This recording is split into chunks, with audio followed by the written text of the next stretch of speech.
Ready है जी class लेने के लिए। हमारा काफी टाइम जो है वो स्किप हो चुका है, 2-3 दिन हमने नई क्लास ली। तो इसको मद्देनजर रखते हुए आज हमारा जो लेक्चर है वो काफी लिमिटेड सा होगा। आज कुछ तबीयत भी थोड़ी सी अपसेट है, तो इसको मद्देनजर रखते हुए हम क्लास जो है वो जल्दी जो इसको वाइंड अप करने की कोशिश करेंगे। आज हमने ईस्ट इंडिया कंपनी पढ़नी है जी, arrival of British East India company. India में इनकी आमद कैसे हुई थी, ठीक है, और इनका जो है होल मैकेनिज्म जो है हमारे सामने होगा। आपके सामने एक स्क्रीन ओपन हो चुकी है, ठीक है। आप लोगों को समझ आ रही है मैं क्या बताना चाह रहा हूं आपको? जहां पर आप लोगों को समझ ना आए तो आपने मुझे रोक देना है, ठीक है जी।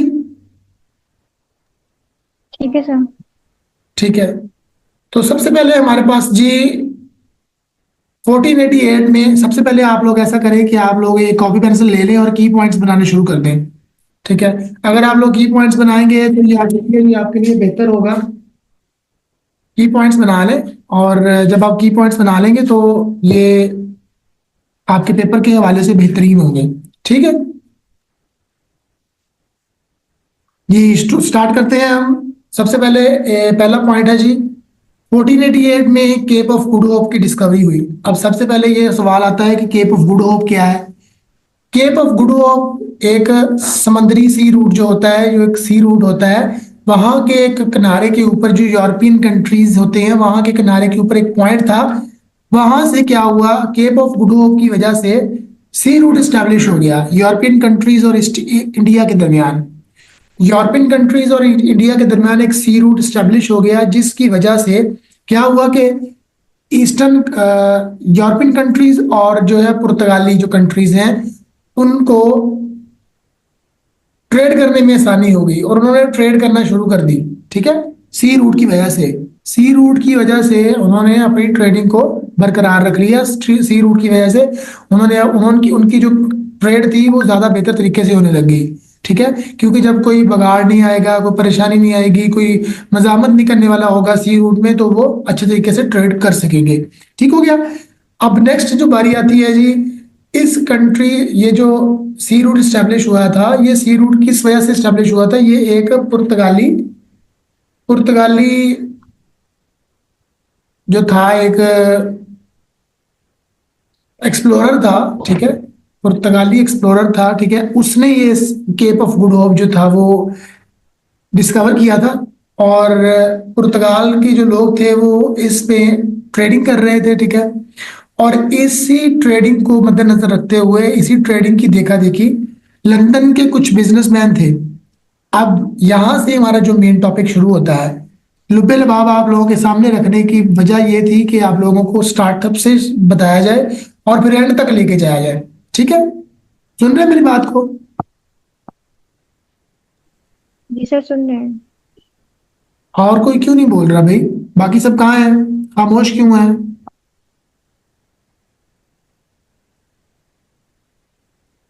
जी जी सर।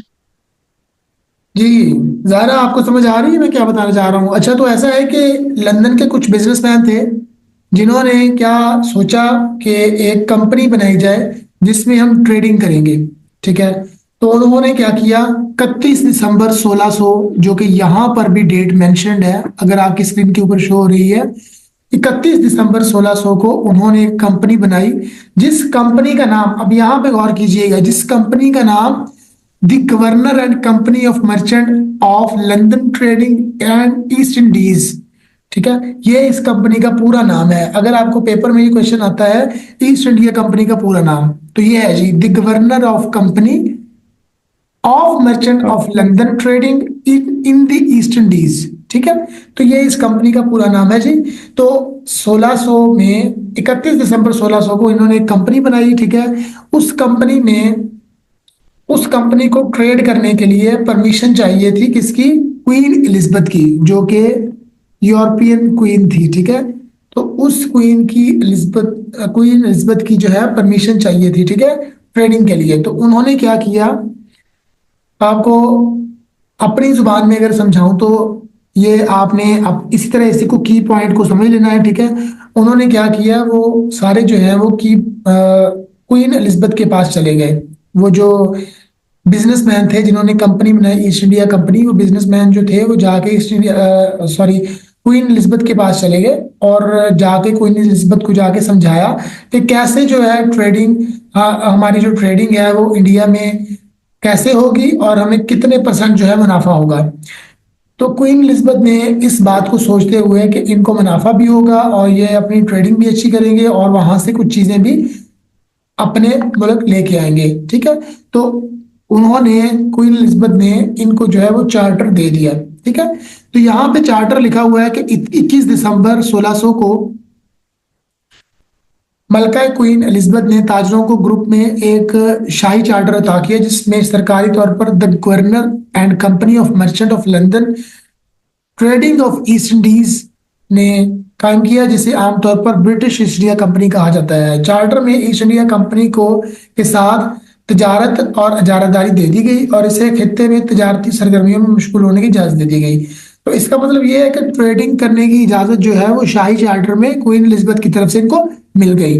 अब क्वीन एलिजाबेथ ने इनको चार्टर में इजाजत दे दी और वो चार्टर में इजाजत इस तरह दी कि इनको ईस्ट इंडिया कंपनी को इंडिया में ट्रेड करने के लिए 15 सालों की टाइम लिमिट दे दी गई कि आप लोग जो है 15 साल जो है वो अच्छे तरीके से ट्रेड कर सकते हो इंडिया में और आपके अलावा कोई भी वहां पे ट्रेड नहीं कर सकता। ये चार्टर यही कहता है, ठीक है। और ये जो वो चार्टर है जो कि विकीपीडिया पर भी अवेलेबल है, ठीक है, आप चाहें तो वहां से देख सकते हैं, ठीक है। उसके बाद ऐसा हुआ जी, अब 1601 में जो ये ईस्ट इंडिया कंपनी थी, इन्होंने अपने जो है वो जहाज, बहरी जहाज ईस्ट इंडिया कंपनी ने इंडिया की तरफ दौड़ा दिए। 1600 में ईस्ट इंडिया कंपनी ने अपने बहरी जहाज जो है वो आगे चला दिए, लेकिन अब 1600 से लेकर 1608 तक, 1608 तक ये वहां पर पहुंचे, ठीक है। 1600 से लेकर 1608, अब टाइम लिमिट चेक करें कि 1600 से लेकर 1608 तक 7 साल लगते हैं, 7 से 8 साल। तो इस दौरानिए में ये इतना टाइम कहां पे रहे, सोचने वाली बात है ना। अब जो सी रूट स्टैब्लिश हुआ था, ठीक है, जो sea route Cape of Good Hope की वजह से स्टैब्लिश हुआ था, अब जिस वजह से वो स्टैब्लिश हुआ था उसकी वजह से पहले भी वहां पर बहुत सारी कंपनीज, यूरोपियन कंट्रीज और पुर्तगाली वहां पे पहले से ट्रेड कर रहे थे। तो वो क्यों चाहेंगे कि वो उनका नुकसान हो और द ईस्ट इंडिया कंपनी जो है वहां पे आके अपना जो है वो साजो सामान बेचना शुरू कर दे। तो इसको मद्देनजर रखते हुए जब वो जाते थे तो बीच में वो अपना जो है वो उनको रोक देते थे और इन्हीं जंगों के दौरान वो पीछे वापस आ जाते थे, फिर जाते थे, फिर वापस आ जाते थे। तो इसी जो है जमेले में इनके 7 साल गुजर गए और 1608 में, ठीक है, जो ईस्ट इंडिया कंपनी है वो सूरत पहुंची। ईस्ट इंडिया कंपनी 1608 में सूरत पहुंची। तो सूरत पहुंचने के बाद उन्होंने सुख का सांस लिया, ठीक है। ये उर्दू में भी आपके पास ये लिखा हुआ है, मैं आपको वैसे समझा रहा हूं। 1608 में जो है वो वहां पे पहुंची और उन्होंने आके सुकून का सांस लिया कि पहले जो कंपनियां जो हमारे साथ लड़ रही हैं तो उनसे जान छूट गई हमारी, ठीक हो गया। अब यहाँ पे बात आ रही है, एक और चीज ये भी है, उनको ये भी नहीं पता था कि 1608 में जब वो सूरत पहुंचेंगे तो अब बहुत बड़े चैलेंजेस उनका वेट कर रहे हैं कि वो चैलेंजेस को अबूर कैसे करेंगे।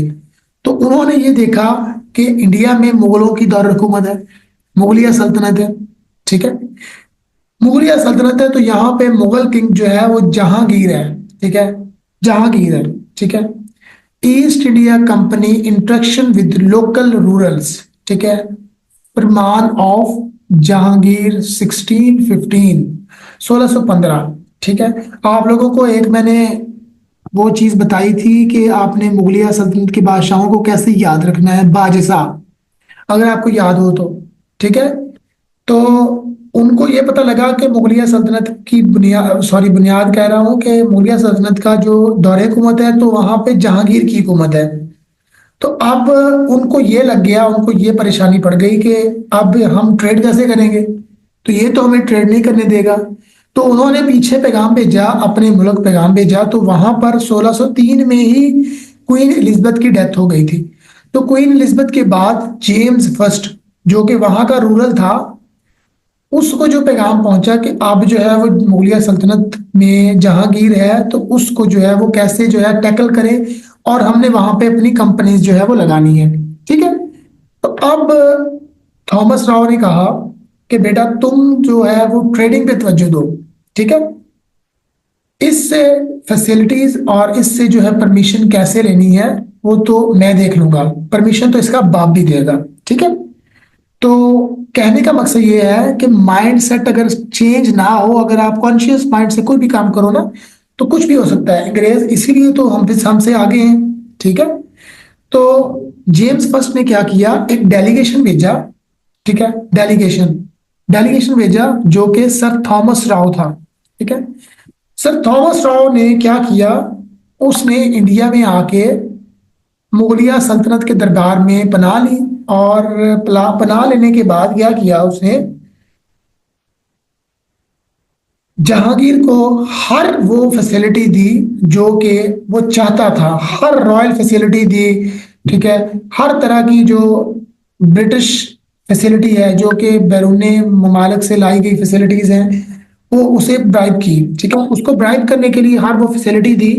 तो इसके बाद क्या हुआ कि जब वो फैसिलिटीज उसको दे रहा था, तो फैसिलिटीज के चक्कर में, फैसिलिटीज की वजह से, फैसिलिटीज का ऐसा उसको जो है नशा चढ़ा, ऐसी लत लग गई कि उसने एक फरमाननामा जारी कर दिया। एक फरमाननामा जारी कर दिया जिसमें यह लिखा था कि आप लोग जहां चाहो ट्रेड करो, जहां चाहो अपनी जो है फैक्ट्रीज लगाओ, जो चाहो वो करो। ठीक है। और अगर आपको कोई रोके तो मैं देख लूंगा, जहांगीर के फरमान के मुताबिक। ठीक है। तो ये सुनना था, तो फिर क्या कहने। ठीक है। बिल्ली को चिचड़ों के खाब। तो सबसे पहले क्या हुआ जी, उन्होंने 1619 में सूरत में, कॉपी पेंसिल लेके लिख लीजिएगा, ये बाद में आपको मिलेंगे नहीं, कॉपी पेंसिल लेके लिख लीजिएगा। ये सुनना तो था। दोबारा बताइए। पूछे, कहाँ से पूछ रहे हैं। यहीं से जो आप बता रहे हैं। तो यही सुनना था कि जब फरमाननामा जारी हुआ जहांगीर का, तो उन्होंने यही सुनना था कि सबसे पहले उन्होंने 1619 में सूरत में एक फैक्ट्री लगाई, 1639 में मद्रास में फैक्ट्री लगाई, 1668 में बॉम्बे में फैक्ट्री लगाई, और 1698 में कोलकाता में फैक्ट्री लगाई। ठीक है। ये फैक्ट्रियां उन्होंने लगाई। अब यहां पे बात आती है कि ये तो ट्रेडिंग करने आए थे, तो ट्रेडिंग इन्होंने क्या की है, ये कौन सी ट्रेडिंग कर रहे थे, ईस्ट इंडिया कंपनी ने कौन सी ट्रेडिंग, ऐसी क्या ट्रेडिंग की है, करने तो ये ट्रेडिंग आए हैं भाई। तो ट्रेडिंग का असल पर्पस तो हमें पता लगे। तो ट्रेडिंग का असल पर्पस ये है जी कि ये कॉफी और पर्शियन हॉर्स जो कि अपने ममालिक से लेकर यहाँ पे आते थे। ठीक है। और यहाँ से कॉटन और सिल्क के कपड़े, ठीक है, ये लेके जाते थे। इनकी इनकम्स इनकम्स जो कि वहां से लेके आते थे, इंडिया में सेल करते थे, वो थी कॉफी और पर्शियन हॉर्स। ठीक है। और दूसरा ये है कि यहां से लेकर के आ जाते थे कॉटन और सिल्क के कपड़े। और एक और चीज ये भी लेके जाते थे कि सॉल्ट पीटर, सॉल्ट पीटर लेके जाते थे। सॉल्ट पीटर क्या है जी, सॉल्ट पीटर जो है वो गन पाउडर बनाने में इस्तेमाल होता है, गन पाउडर बनाने में इस्तेमाल होता है, और इंडिया इसका लार्जेस्ट सप्लायर था उस दौर में। ठीक हो गया जी। अब बारी आती है कि इस तरह जो है इन्होंने अपने पांव जो है वो इंडिया में जमाने शुरू कर दिए। अब आप लोगों को कुछ पॉइंट्स क्लियर हो गए होंगे ईस्ट इंडिया कंपनी के हवाले से। ठीक है। तो अब बारी आती है जी। वो आपने बताया ना कि कॉटन और सिल्क लेके जाते थे यहाँ से, और वो उधर से क्या लेके आते थे? उधर से लेके आते थे पर्शियन हॉर्स और कॉफी। ओके। ठीक है। अब बारी आती है, किसी और बच्चे को कोई कंफ्यूजन है तो पूछ लें भाई। माहिन, आप सुन रहे हैं मुझे? जी सर, सुन रही हूँ। आपको समझ आ रही है मैं क्या बता रहा हूँ? क्या आपको कोई कंफ्यूजन है? आप लिख रहे हैं, साथ साथ नोट कर रहे हैं? जी लिख जी नोट कर रही हूँ। इकरा, आप नोट कर रहे हैं? जी सर, मैं नोट कर रही हूँ। बाकी बच्चे भी नोट कर रहे हैं? कौन कौन बच्चा हमारे साथ ऐड है? आयशा है क्लास में? नहीं सर, आयशा नहीं है। तहमीना। ने ज्वाइन की थी, लेफ्ट गई। चले जी। मीना भी तो नहीं। जी, सर ये पेपर इंग्लिश में आएगा कि उर्दू में? आपका पेपर जो है वो कुछ इस तरह आएगा कि आपके पास कुछ उर्दू में भी होगा और कुछ इंग्लिश में भी होगा। ठीक है। उर्दू में इस तरह होगा हाँ। कि आपको बताता हूं मैं। सबसे पहले इंग्लिश में इंग्लिश आएगा। ठीक है। इंग्लिश। ठीक है। इंग्लिश में हमारे पास 12 या 13 MCQs होंगे इंग्लिश के। उसके बाद जनरल नॉलेज है। जनरल नॉलेज के हमारे पास 10 MCQs होंगे। उसके बाद करंट अफेयर्स है। उसके बाद पाक स्टडीज है, उसके हमारे पास 8 MCQs होने हैं पाक स्टडीज में से। और उसके बाद जनरल साइंस है, उसके हमारे पास 4 MCQs होंगे। और रीजनिंग IQ जो कि हमारा हमने पढ़ा है ASF एक्ट। माहिना आपने पढ़ा है? जी पढ़े। ठीक है। और उसके बाद फिर 3 MCQs हमारे होंगे ASF रिलेटेड यानी कि एक्ट में से। जिस बच्चे को कंफ्यूजन है वो मुझसे डायरेक्टली पूछे, निगोशिएशन ना करें प्लीज। सर ये मैंने नहीं पढ़ा, लास्ट वाला IQ वाला। ASF एक्ट नहीं पढ़ा आपने? नो सर, मेरी कल फर्स्ट क्लास थी। आपको लेक्चर जो है वो रिकॉर्डेड है, वो आपके साथ शेयर कर देंगे, तो आप वो देख लीजिएगा। तो इंशाल्लाह आपको क्लियर हो जाएगा और PDF भी आपको मिल जाएगा। उसमें पहले सबसे ठीक है। 4-5 उसके चैप्टर्स हैं। ठीक है। 5 चैप्टर्स में वो डेफिनेशंस ही हैं। उन डेफिनेशंस को आप 3 से 4 बार रीड आउट कर लें तो आप वो क्लियर हो जाएंगी। ठीक है। ठीक है। हाँ। और लास्ट पे हमारे पास इस्लामियत होगी, तो इस्लामियत जो है वो हतल मका उर्दू में ही आती है। ठीक है। बाकी सारा जो मामला वो इंग्लिश में होंगे और इस्लामियत हमारे पास उर्दू में आएगी। Is that clear? Okay sir. अभी क्लियर हो आप? जी इकरा, क्वेश्चन है आपका? नहीं सर, अभी तक तो कोई क्वेश्चन नहीं है। क्लियर है? जी सर, क्लियर है। ठीक है। तो फिर आगे चलते हैं जी। हम बात कर रहे थे इनकी ट्रेडिंग की, तो ये ट्रेडिंग क्या कर रहे थे? ठीक है। इन्होंने कौन सी ट्रेडिंग की है? इसी तरह जी समझ रहे हो बात को? जी जी समझ रहे हैं। ट्रेडिंग हाँ, के कर रहे थे। ट्रेडिंग वो कर रहे थे जी। आप वो लेकर वहां से आते थे कॉफी और पर्शियन हॉर्स, और यहां से लेके जाते थे सिल्क और कॉटन। सिल्क के कपड़े और कॉटन। ठीक है। और सॉल्ट पीटर जो कि गन पाउडर बनाने में इस्तेमाल होता था। ठीक है। और इसके बाद फिर आती है बारी 1647। अब 1647 तक, 1619 में पहली फैक्ट्री लगी, 1639 में दूसरी लगी। अब बारी आती है 1647 यानी कि 1647। 1647 तक ईस्ट इंडिया कंपनी ने इतनी तेजी से हुकूमत की, इतनी तेजी से काम किया कि उन्होंने 23 फैक्ट्रीज लगा ली इंडिया में। 23 फैक्ट्रीज, 23 फैक्ट्रीज लगा ली उन्होंने। ठीक है। लेकिन उन तेईस फैक्ट्रीज में से सबसे जो मेन फैक्ट्रीज थी, अब ये बारी आती है कि उन फैक्ट्रीज को ये गोदामों की तरह यूज करते थे, जिनमें इनके जो है वो सामान जो यहाँ से लेकर जाते और वहां से लेकर आते, वो गोदामों की तरह वहां पे पड़े होते। और इसके अलावा जो है इनके आर्म्स भी होते। आर्म्स मीन जो है वो हथियार, असला, वो भी वहां होता। और ट्रूप्स भी होते। ट्रूप्स मीन जो कि गार्ड होते हैं रखवाली के लिए उस दौर में। ठीक है। अब बारी आती है कि ये फैक्ट्रीज जो लगाई थी इन्होंने 23 फैक्ट्रीज, उसमें से 3 जो है मेजर फैक्ट्रीज थी। उन 3 मेजर फैक्ट्रीज का आगे जाके आपको पता लगेगा। ठीक है। उन 3 मेजर फैक्ट्रीज को आगे जो है वो डिस्क्राइब करेंगे मजीद। ठीक है। तो 3 मेजर फैक्ट्रीज में सबसे पहले बंगाल में है फोर्ट विलियम। लिख लें, बंगाल में है फोर्ट विलियम। मद्रास में है फोर्ट सेंट जॉर्ज। ठीक है। और बॉम्बे में है बॉम्बे। सर मिनट, जी, दोबारा बोलिएगा। बंगाल में है फोर्ट विलियम।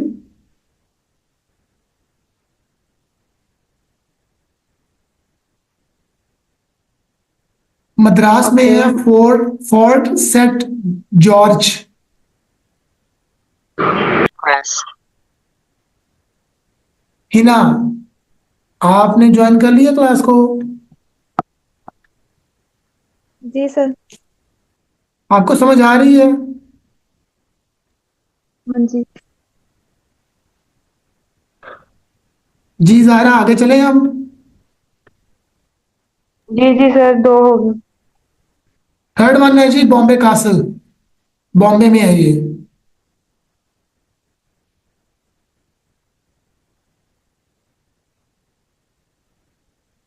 समझ आ गई?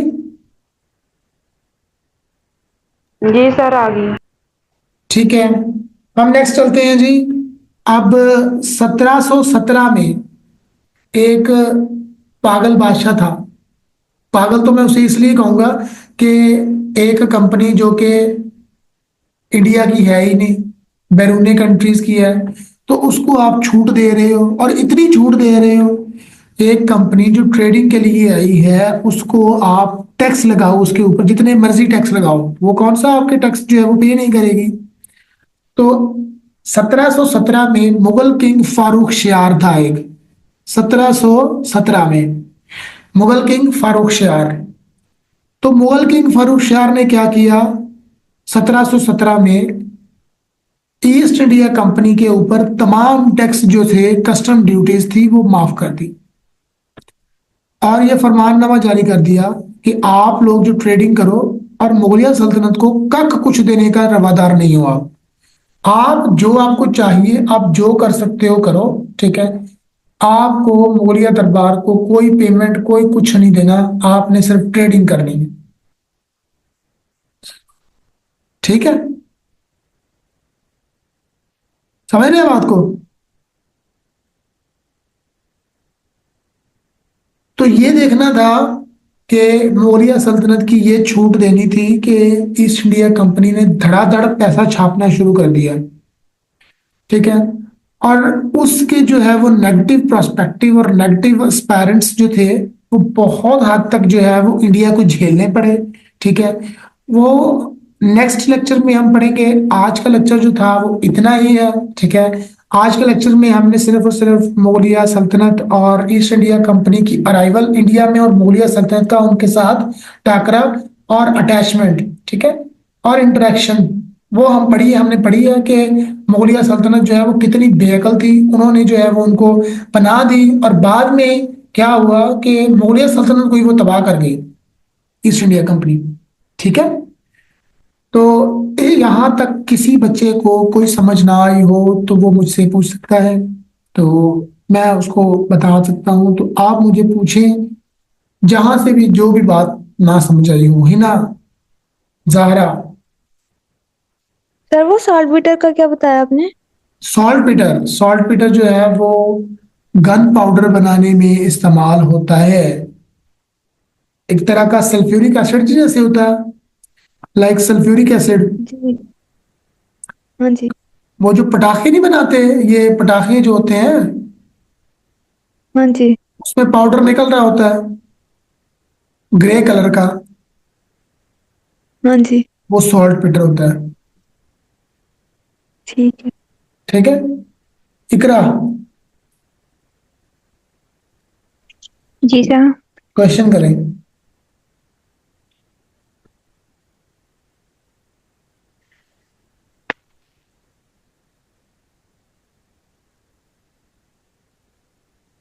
सर क्वेश्चन आज के लेक्चर में तो नहीं है, लेकिन प्रीवियस लेक्चर को रिलेट करके कर सकती हूँ। वेलकम। अच्छा, जहांगीर ने इनको परमिशन दी थी ईस्ट इंडिया कंपनी में, ठीक है। ठीक है। लेकिन उसके नेक्स्ट मुगल बादशाह आए थे, में शाहजहां आया था और औरंगजेब आलमगीर आए थे। आए थे। उन्होंने क्या इसमें कोई मुखालफत नहीं की? वो ना, ये मुगलिया सल्तनत के जो बादशाह थे ना, ये लकीर के फकीर थे, तो इन्होंने तक कुछ नहीं किया, ठीक है। जो जहांगीर ने चला दिया वो जहांगीर के, वो जो है वो ट्रक की बत्ती के पीछे लगे हुए थे, वो लगे रहे। उन्होंने कहा कि हमारे अब्बे ने कुछ नहीं किया तो हम क्यों करें, मस्त माहौल में जीते रहे हो।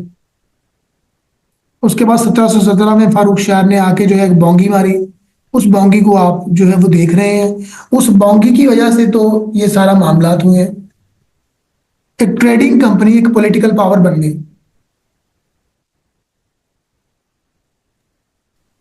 जी ठीक ठीक है। ठीक है जी माहिन। जी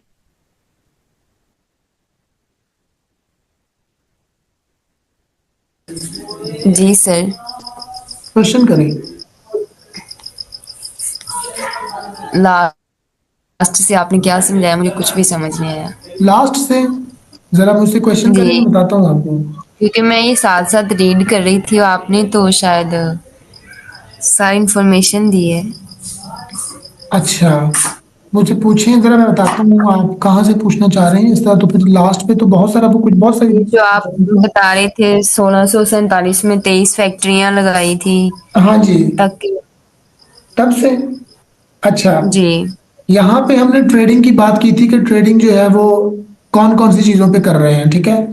ट्रेडिंग के बाद बारी आती है कि हमने ये देखा कि 1619 में उन्होंने फैक्ट्री लगाई, सबसे पहली फैक्ट्री लगाई सूरत में। दूसरी फैक्ट्री थी मद्रास में, तीसरी फैक्ट्री थी बॉम्बे में, और चौथी फैक्ट्री थी कोलकाता में। ठीक है।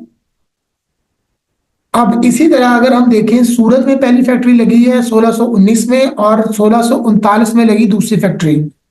ठीक है। और उस ओके सर। जी,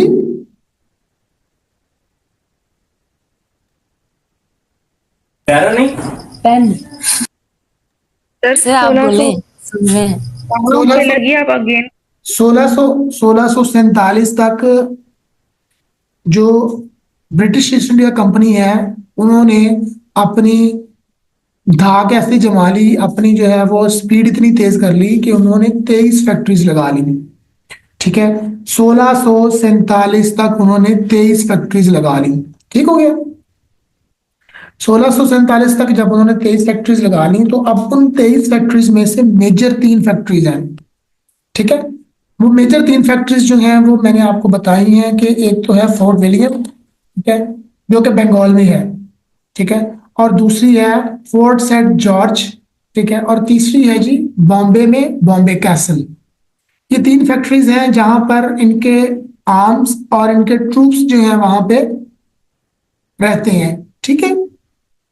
और वहां से इनका जो है वो असला भी आता है, असले की जो है वो काम कर रहे हैं। ठीक है। क्योंकि लाजमी तो नहीं है कि ट्रेडिंग कंपनी है तो उनको जो है वो किसी तरह का खतरा नहीं हो सकता। इनका जो है ट्रेड का सामान और दूसरा इनका असला भी वहां पे होता था, और इनके ट्रूप्स भी वहां पे होते थे, जो कि इनकी जो है मेजर 3 फैक्ट्रीज थी। 3 फैक्ट्रीज, वो 3 फैक्ट्रीज, फैक्ट्रीज कम, किले ज्यादा लगते थे। ठीक है।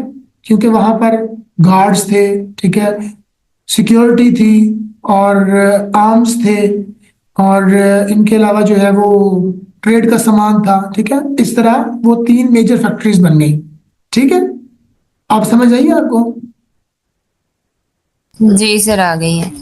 अब बारी आती है कि उसके बाद मुगल किंग था जो कि फारुखशियार था। उसने आके जो है वो एक, मैं तो उसको वो अजीब बात ही कहूंगा कि उसने जो है वो मुगलिया सल्तनत की बुनियाद ही हिला के रख दी। ठीक है। मुगलिया सल्तनत एक सल्तनत है, तो उसके ऊपर जो है वो टैक्स ले रही है, कि वो एक बादशाहत है, टैक्स ले रही है वो ईस्ट इंडिया कंपनी से।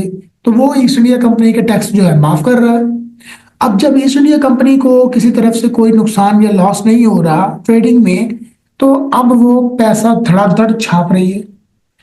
उस पैसे की वजह से, वो धड़ाधड़ पैसा छापने की वजह से, इन्होंने 1700 तक, यानी कि 1717 से लेकर 1758 तक, ठीक है, 1758 और 1764, और फिर सो ऑन नेक्स्ट जो है कई जंगें जो है वो मुगलिया सल्तनत के साथ लड़ी, मुगलिया सल्तनत के साथ लड़ी, और कुछ जो है वो बंगाल के नवाब के साथ लड़ी। ठीक है। तो जिस वजह से ये जो फारूक शियार ने टैक्स माफ किए थे, उसकी वजह से ट्रेडिंग कंपनी एक पॉलिटिकल पावर बन गई। जब वो पॉलिटिकल पावर बन गई, और पॉलिटिकल पावर बनने के साथ साथ उन्होंने क्या किया, जितनी भी कंपनीज वहां पे ईस्ट इंडिया कंपनी के अलावा ट्रेड करती थी, उन्होंने क्या किया, सब के ऊपर टैक्स लगा दिए, और वो टैक्स खुद वसूल करने लग गए। कमाल है। जो कंपनी खुद ट्रेडिंग करने आई थी वो बजाय टैक्स देने के टैक्स वसूल कर रही है, सिर्फ और सिर्फ इसकी बेअक्ली की वजह से, फारूक शियार की वजह से। अब समझ आई बात की आपको?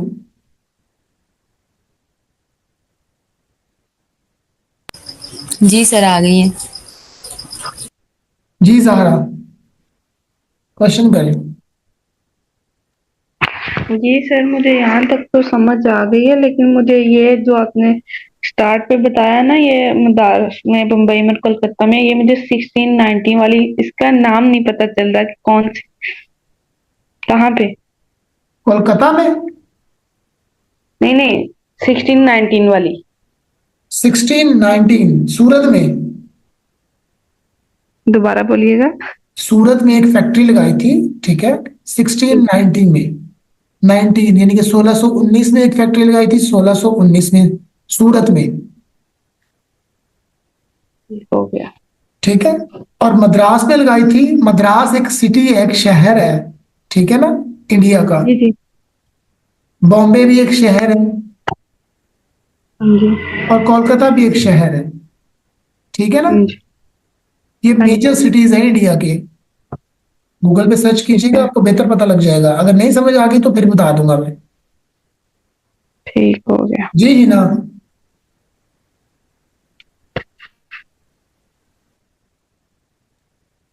जी सर, समझ आ गया। समझ आ गई। तहसीन,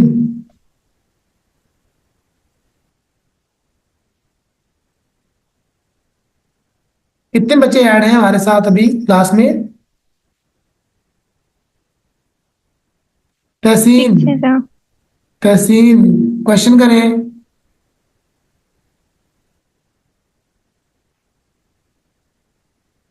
क्वेश्चन करें, क्वेश्चन।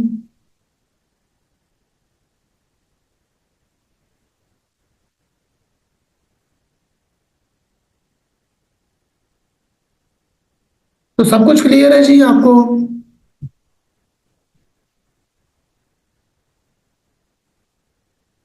कल हम पढ़ेंगे जी फिर 1717 के बाद के मामला, जो 1717 के बाद है, जब उनके ऊपर जो टैक्स माफ हुए तो उन्होंने धड़ाधड़ पैसा छापना शुरू कर दिया। अब 1717 से लेकर 1757, जो कि पहली जो जंग हुई थी, बैटल ऑफ प्लासी जिसे कहते हैं, उस बैटल के बाद ईस्ट इंडिया कंपनी ने पैसा जो है वो डबल छापना शुरू कर दिया था। अब उस जगह तक, उस टाइम पीरियड तक जो है पढ़ेंगे, ठीक है। उस टाइम पीरियड को हम देखेंगे, उस टाइम पीरियड को हम देखेंगे, ठीक है। और उसके बारे में मजीद हम कल पढ़ेंगे। आज का लेक्चर इतना ही। मजीद जॉब्स की अपडेट और मजीद लेक्चर्स के लिए जॉब्स अपडेट विद रहमान को सब्सक्राइब करें, और नई जॉब्स की अपडेट और तैयारी के लिए दिए गए व्हाट्सएप नंबर पर रब्ता करें। अपना बहुत सारा ख्याल रखिएगा। मिलता है नेक्स्ट लेक्चर में। Thank you so much.